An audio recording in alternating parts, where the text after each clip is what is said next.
Welcome to Allies or Enemies. I'm Jess. And I am Shawn. This is part 4 of our top 100 countdown. We've been counting these down for a little while now, so we are all the way up to number 70, and we're going to be counting down to 61. Thank you so much for joining and following along with us. So every time we do these lists, we switch up who starts things off. I started things off last time, so it's going to be over to you to start things off this time. All right, let's just get right into it and start it off with my number 70.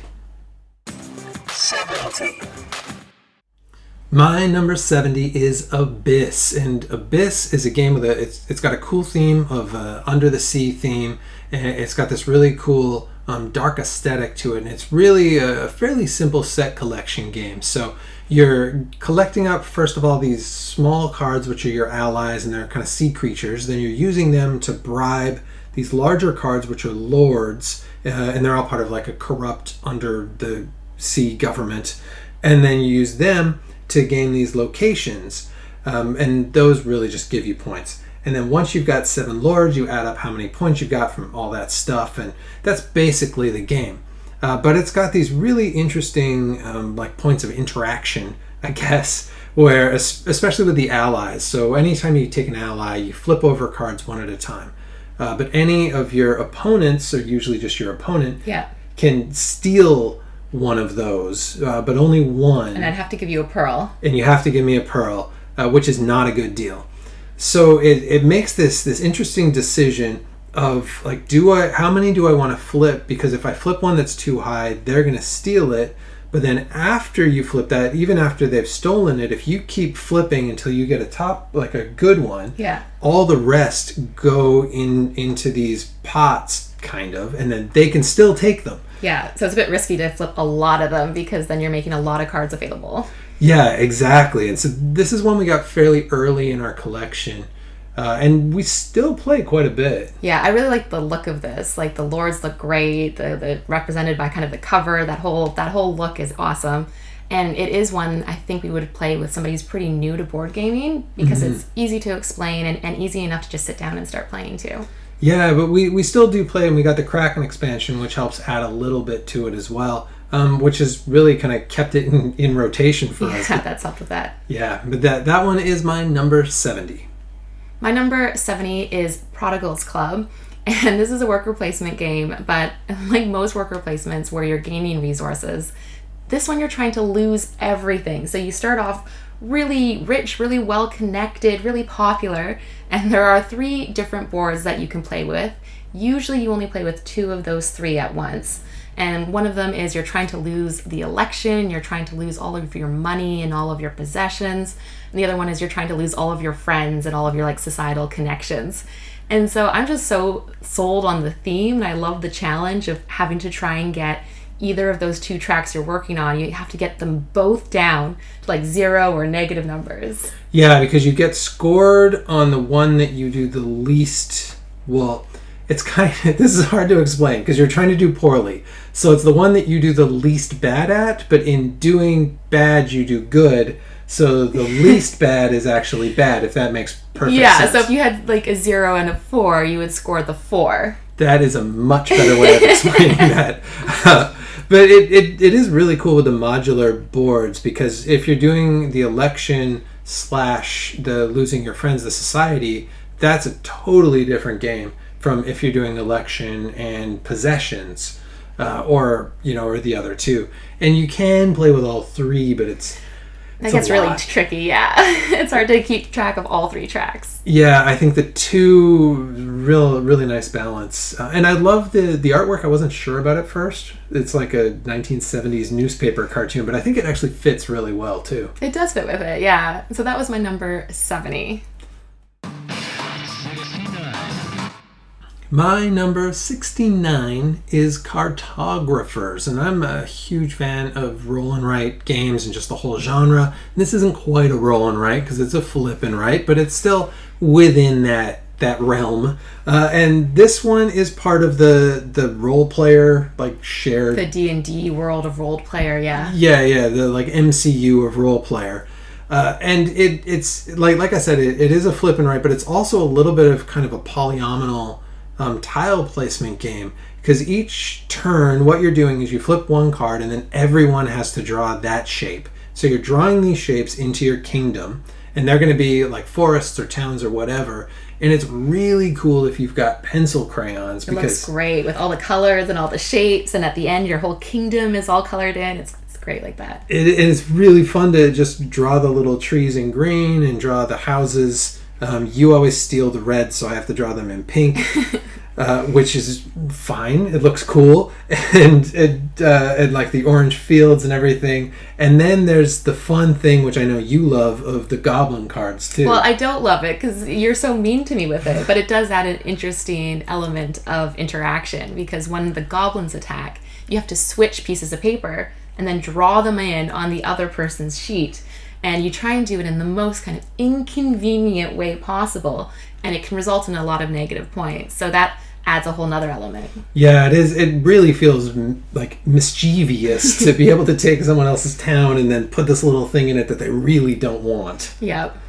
So that is my number 69. My number 69 is another small box game, but this one is a 2-player only game. It is Targi. So Targi is a worker placement game, but without a board. It just uses a stack of cards. So the cards go around the outside, and those are your action spaces. And then on the inside is the resources that you collect, or trade in your resources to get the landscapes that you build out your tableau. The interesting mechanic for it being 2-player is you put your workers out on the action spaces, but another worker can't go on the same space or opposite. And then wherever your workers kind of intersect is what you get to do in the middle. And so with another player, you can block them out by either going on the space they want or opposite the space they want, or making sure they don't get that center tile that they want either. Yeah, it's one of the few games where you can put your worker both where you want to go and at the same time block where you want them to go. So you're kind of doing a bit of a mix of the what do I want and how do I predict how to get in their way. You, like you said, you're laying out cards, and so you would think like a worker placement game and it's just a deck of cards, it's probably going to be light and it's got a smaller box, but it really isn't. Like it's a full kind of complex worker placement game, but the cards just give you this really cool variability where the stuff in the middle is switching out every turn, and you couldn't do that with a physical board. No, they've used cards, a stack of cards, in a really great way for this one. And so that was my number 69. 68. My number 68 is Hadrian's Wall. And so Hadrian's Wall, kind of following cartographers, is also a different kind of game that's like adjacent to the roll and write genre. So in this one, you're still writing down. You got your pads of paper, but also you've got wooden meeples and resources and cards and all sorts of things going on. And it's a really interesting take on like the kind of and write genre, because instead of what usually you think of as a roll and write game, that it's usually a little bit light and kind of something that you can just play with your family, this is not that. This is like a heavy Euro, and they're really using the sheets of paper to replace what would have been a whole ton of components. It would have had to be a lot of boards, a lot of meeples. Probably dual layered boards to kind of hold everything. Yeah, and so it's this really interesting kind of almost problem solving by the developers to how do I do this vision in a way that's actually going to be able to work, and I think it really works. Yeah, we got this relatively recently actually, and it is great. It's a heavier roll and write, like you said. I totally agree with that, but it still has that kind of feel of comboing, which is so satisfying. And for each round you get your workers, and you spend your workers to tick off your boxes. And it's so great if you tick off a box that then gets you to tick off another box that lets you get a worker, and you can really extend your turn, because you might only start with like a handful of workers and a couple of bricks, but by doing all of that, you gotta keep trading more for more and filling in all of these sheets, which is really satisfying. Yeah, we've really got our heads down for a little while each round as we fill that out. That was my number 68. My number 68 is Role Player. And for this one, you are drafting dice to put on your character sheet to make a D&D character. And that premise seems like it wouldn't be that exciting, but there is quite a bit of puzzling to figure out. Because each time you draft one die and you use that die on your sheet, and where you put it lets you manipulate that other dice in a certain way. And so it's just such a puzzle of what dice to choose and where you're going to put it, because you've got to try and get the numbers to match and the colors to match. And there's so much going on that every time I kind of want to just try it again to see if I can improve my score. Yeah, it really, like you say, just building your character and then not doing anything with them seemed like such a strange concept for a game, but it really is just a framework for what is a really cool dice placement combo-y game that's turned out to be super fun. Yeah, and maybe we'll try the expansion where we can then use our character. Yeah, actually fight some monsters. That would be great. That was my number 68. 67. My number 67 is Imperium, and I'm lumping together both classics and legends here because they're pretty interchangeable. It's really just 8 different civilizations in each, but you can mix and match them however you want. And this is a Civ game that's based around deck building. And so each civilization has a totally different deck, a different goal. It's very asymmetric, which I love. And you're using that to build them up from kind of the beginnings of their civilization to being like a full-fledged, like fully realized, developed civilization. And you're doing that through building that deck, through getting rid of cards, through getting new cards. And it's really interesting game, both with 2 players. We've never played it more than that, but also the solo mode's great too. Yeah, I think the thing that we really, really love about that is that asymmetry, because some of them play completely differently. Mm-hmm. And even the ones that kind of play a little bit similar still have their very own individual feel to it. And so all of the artwork matches very nicely for kind of each civilization. It's all done by the Micho, who you might know from the West Kingdom series. But it has this great look and this great challenge of trying out these different civilizations to see how each of them work. And they're totally different too. Like the Arthurians are trying to find the Holy Grail, whereas the Vikings are just trying to burn stuff down. And it's totally different each time you play the different ones, and it's been really fun just kind of exploring the different ones. But that one is my number 67. My number 67 is a beautiful game. This was a game that was based on artwork of the national park. So this game is Parks, and it is gorgeous. All of the cards look spectacular. The hiker meeples are great. The wooden components and the trays they come in, those are all wonderful. But mechanically, it's really nice as well, because each round you're building your trail. But hikers apparently like hiking individually, so you can only ever stop on a space that doesn't have another hiker. So your decision making might be to try and race to a spot that's really good so that the other person can't go there, or to go through the trail really quickly because that pushes that person to also go through the trail quickly. And I just love the look, and it's pretty relaxing to just sit down and play a game. Yeah, it is. It's interesting because it is relaxing, and the art is relaxing, and all of that part is relaxing, but the actual decision making isn't that relaxing because your hikers can only move forward. They can never move backwards.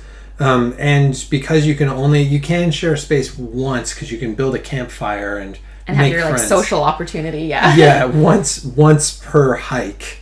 But it really, you can really push the other people, because if you get to the end, they have to rush to the end. So now they can't do any of those spaces.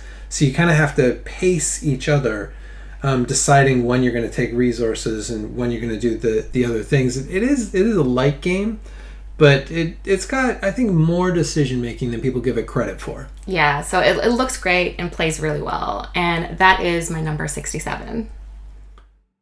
66.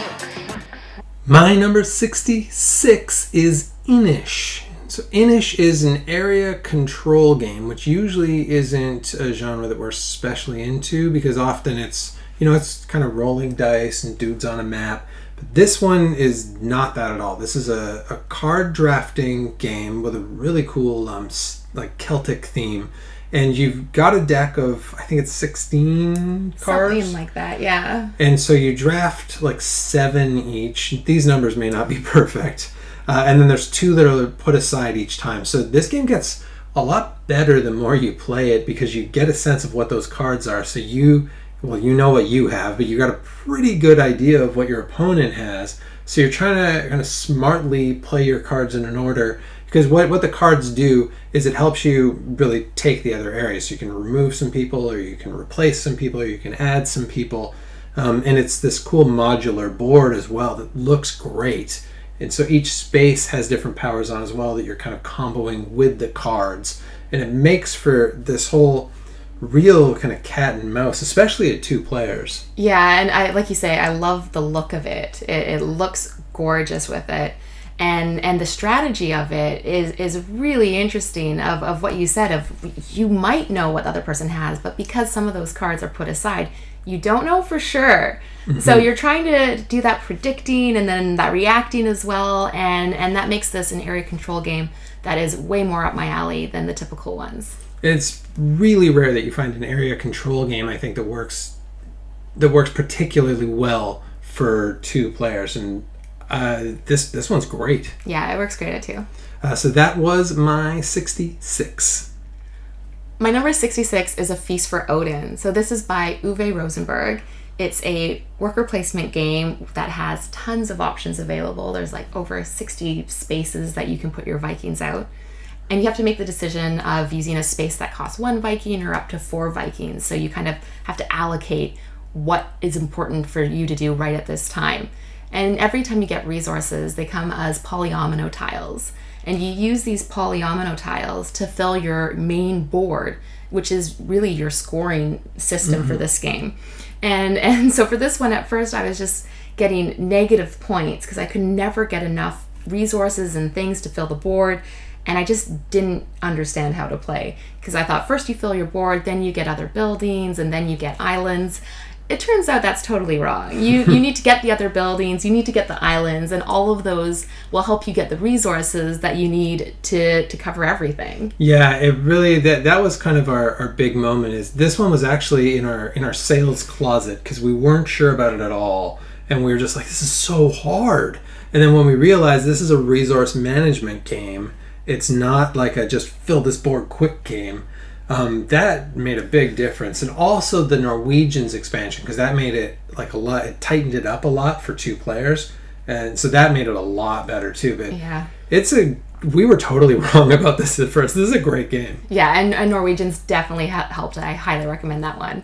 So that was my number 66. My 65. My number 65 is Splendor. So this is a pretty big shift from a pretty heavy game to an ultra light game. And this is really one of the kind of classic filler games, I think. And it is a great game. You can teach it to anyone, but it's one that generally you're going to play like a couple of back-to-back, just because there's something really pleasing about the system, which is super simple. Each turn you're either taking gems or you're buying cards. And once you buy cards, you add them to your tableau and they kind of count as gems. So now you can buy more expensive cards and more expensive cards. So you're really comboing and like climbing up that, the card real estate ladder to get those big guys at the top that actually score you points. And then whoever's got 15 points first, they win the game, and that's it. And it's so simple, but it's just so satisfying. Yeah, I think this was one of the first kind of filler games of this that we got, of a set collection, 15 minutes. This was our first one, because there are a few of them out there. Mm-hmm. We thought this one did it great, and so it has been a staple. We often still bring it out. Yeah, it is. It's like quite a few. We've had quite a few that we're like, ooh, is this the replacement? And then none of them have quite been the replacement yet. But that is my 65. My number 65 is Civilization New Dawn. This is based on Sid Meier's computer game Civilization, but this is more of a light touch version of it. It plays in maybe just over an hour for 2 people. But one thing I really like about this game is the mechanics of each turn. It's all based on a card action. So you have your cards laid out in a very specific order, and each card lets you do a different thing. So one card might be military and might let you attack. Another card might let you choose a more advanced card. Another one might let you build cities. And depending on where it is in the order, depends on kind of how strong that action is. So that decision making of whether to play it now, but not get kind of the strength of that action or give it time to make it to the end is really interesting. And as soon as you play it, it goes back to the beginning again. And we almost agree on this one. So I'm going to talk about it in just 1 second. All right. And that was my 65. 65. So my number 64 is Civilization: A New Dawn. And Civilization: A New Dawn is based on the Sid Meier's computer game. And it's this really kind of light Civ game. And it's got this really cool mechanic where you've got these 5 different action cards. And you put them, they're in like a specific order, but each one does a different thing. So you might have like military, or you get to build things. But did you say that? Yeah, I said all that. It is a really cool, like, quick Civ game, though, because I had the original one, which was a much, like, beefier, like, big game, and it takes a long time. And this one's great because you're only doing one action at a time. I think that's a really cool part, is that I just do one thing. I build one city, or I move one unit, and then you do something, then I do something, then you do something. So it's great because even if you're playing with like 4 people, it's got a really quick pace to it, and everyone's always involved. And it ends faster than I ever want it to, because Jess just races for that. You've got like 3 shared goals, and I'm like, oh, I'm going to build my world, and I'm going to get my things, and here's a city over here, and oh, great, now it's done. Yeah, I don't really care about my world. I'm just going straight for those goals. Yeah, you're just like wing quick. Yeah. But that was my number 64. My 64 is another Civilization game, but this one comes in a much smaller box, and this is Seven Wonders Duel. So this is a 2-player only game, so it works great for us. And it is these cards that get laid out in a certain format, so only some of them you can see at once. And then you have to select a card that's available, so not covered by another one. And those cards might let you kind of move the military track, or collect these science goals, or have these resource production. And you can use those also to build some wonders. So it seems pretty simple, but that decision of which card to take can be so tough, particularly as we get into the like second era or the third era. If you're one goal away from the science or one goal away from the military, if I remove a card, that means the one underneath is now available. And it might be covered, so I might not know what it is, and it flips. It could be the exact thing you're looking for. Yeah, so it is a bit of a kind of cat and mouse of like, I want this, but I don't want them to have this. So, but if I take this, they take that, then I take this, then they take that. Yeah. It's a cool implementation. I don't know of any other game that is like a re-implementation of like the original, because there's been other ones that kind of get boiled down into a roll and write or into a 2-player. And this one takes the ideas of Seven Wonders and I think like tightens it up and actually makes it a lot more interesting of a game. And I like original Seven Wonders fine, but this just feels like there's a bit more like oomph to it. Yeah, I haven't played the original one, but Seven Wonders Duel is great. And that's my 64. My number 63 is It's a Wonderful World. And so this is kind of staying a little bit in the realms of a Civ builder, a little bit, although this is very dystopian, which is kind of one of the big selling points. Actually, I really like the art. Like the box just looks great. And this is it's a card game. It's really just cards and cubes. And so you look at this and you think, oh, okay, this is going to be like Century or like Splendor, like it's going to be kind of a light filler. But it really isn't. And I think a big part of that is that it's got card drafting that's really thinky, like decision-making card drafting. And then the resource management as well feels like just a little step up in complexity. And so like that plus the aesthetics has really sold me on this one. Yeah, it has a great look to it. I totally agree with that. And the card drafting element, because you know what your opponent's goals are. It's anything is visible on the table. So you might draft a card because you don't want them to get it, or you might get it because you want to go in your resource protection, or you might get it because it might, if you discard it, it gives you an immediate cube. So like you said, that decision making makes it super interesting. Yeah, and there can be hate drafting, but honestly, there's so much that I need. Like, I need to have these sorts of things, and I need these cards that I'm going to just discard for the one resource, and I'm going to want to build these. There's not much space left in my, like, 7 cards that I'm taking. But every now and then there's one that I'm like, she needs that. I'm taking that for sure. Yeah. I'll find a use for that. But that is my 63. My number 63 is Raiders of the North Sea. This is a Viking game with a really interesting worker placement mechanic. You put down your worker, but then you have to pick up a worker that was left behind. And you're able to do the actions of both of those things. But whatever you put down then becomes available for the opponent to pick up and use. And the color of meeple also influences what you can do. And part of that is in this whole game, you are collecting your crew members and you're heading out on these raids. And once you successfully raid, you gain resources and you can trade those resources in for point cards as well.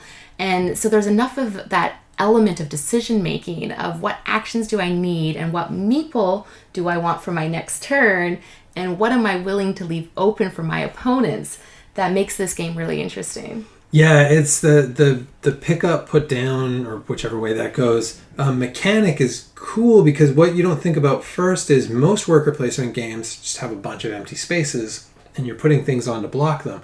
But this one has like 90% filled spaces, and it's more of like, what am I going to pick up?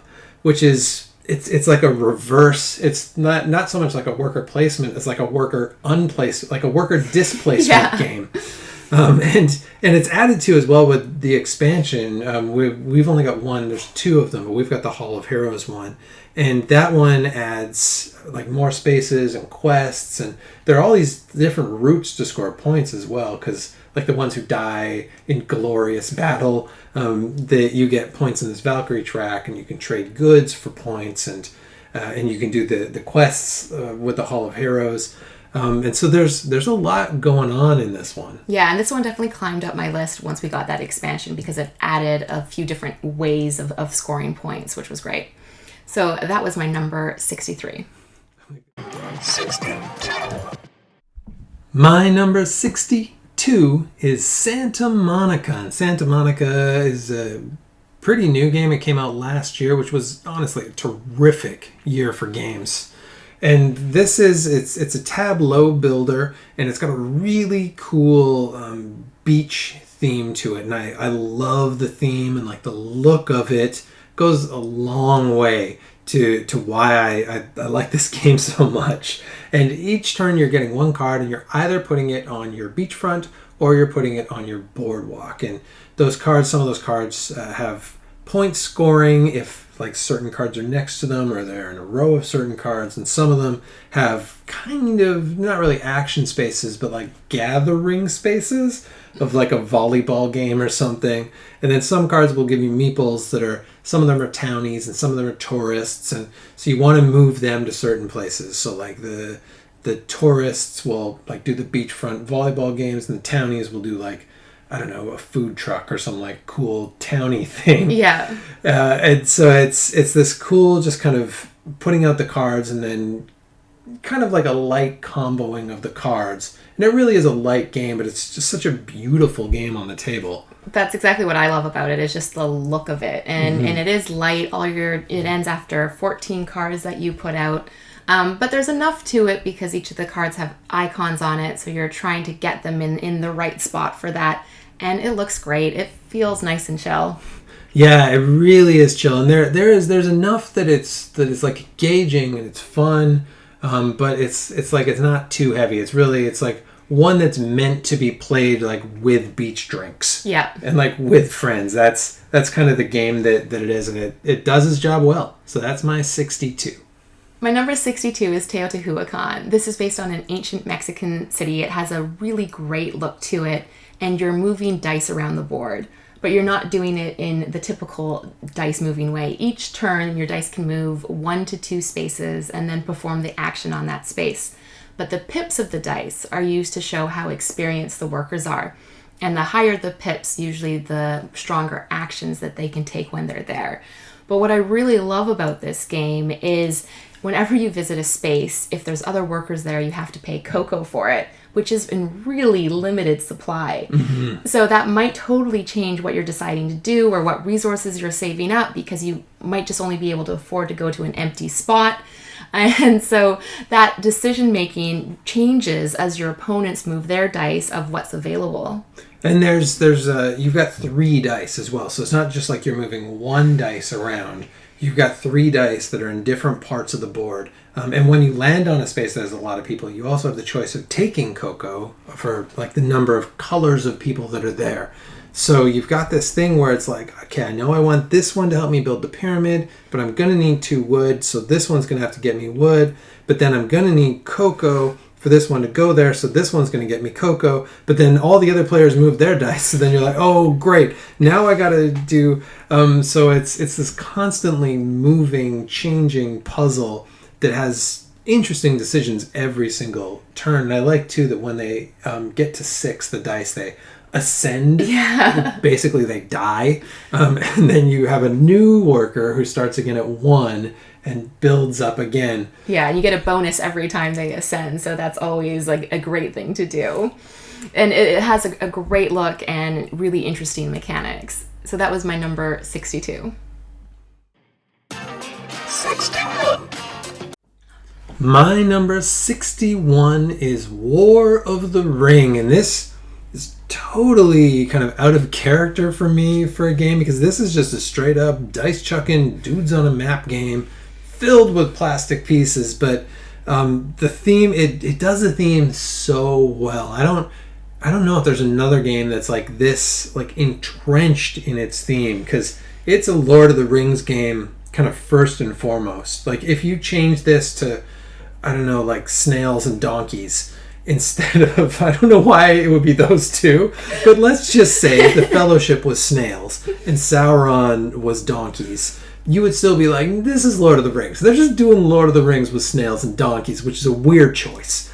But it is so like intrinsically Lord of the Rings that it's really fun to be Sauron's forces and to try and crush the Hobbit uprising, or to try and help the hobbits get to I'm almost never the hobbits because I'm not very good at the ring mechanic. So Jess really likes being the hobbits, and I always end up being Sauron and trying to take over with my military might. Yeah, and we just really like Lord of the Rings. We lived in New Zealand for a little bit, so we went to visit Hobbiton. We did the Lord of the Rings tour around Wellington, and because we have that strong association with it, it's a fun game to play.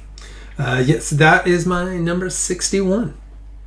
My number 61 is Dice Hospital. This is a dice drafting game, and each round you draft which ambulance you want with your little dice patients, and then you put them in your hospital and you use your nurses and your specialists to heal them. Once they get to 7, they get discharged from the hospital.